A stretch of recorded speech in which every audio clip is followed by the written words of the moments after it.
দিনাজপুরের বীরগঞ্জ উপজেলার মোহাম্মদপুর ইউনিয়নের লক্ষ্মীপুর সরকারি প্রাথমিক বিদ্যালয়ের প্রধান ফটকের পাশে নির্মাণ করা হচ্ছে দোকান। এজন্য ভেঙে ফেলা হচ্ছে বিদ্যালয়ের সীমানা প্রাচীর। অভিযোগ সূত্রে জানা যায়, ওই এলাকার দ্বিজেন্দ্রনাথ রায় বিদ্যালয়ের সীমানা প্রাচীর ভেঙে চায়ের দোকানের কাজ শুরু করেন। স্থানীয়রা বাধা দিলে কারো কথা তোয়াক্কা না করে দোকান নির্মাণের কাজ চলমান রাখায় উপজেলা শিক্ষা অফিসার বরাবর একটি লিখিত অভিযোগ পড়েন এলাকাবাসী। এ বিষয়ে দ্বিজেন্দ্রনাথ রায় বলেন, লক্ষ্মীপুর সরকারি প্রাথমিক বিদ্যালয়ের প্রধান শিক্ষক আবু বক্কর সিদ্দিক তাকে একটি চায়ের দোকান করে দিচ্ছেন। এ বিষয়ে সে কোনো কিছুই জানে না।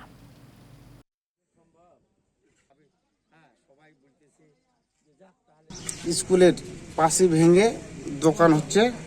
এখানে আমরা এলাকাবাসী কালকে গিয়েছিলাম হেডমাস্টারের কাছে।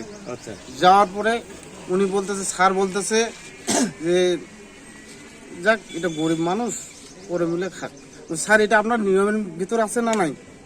বলছে এটা নিয়মের ভিতর নাই, তারপরেও আমরা স্থান দিচ্ছি এখানে।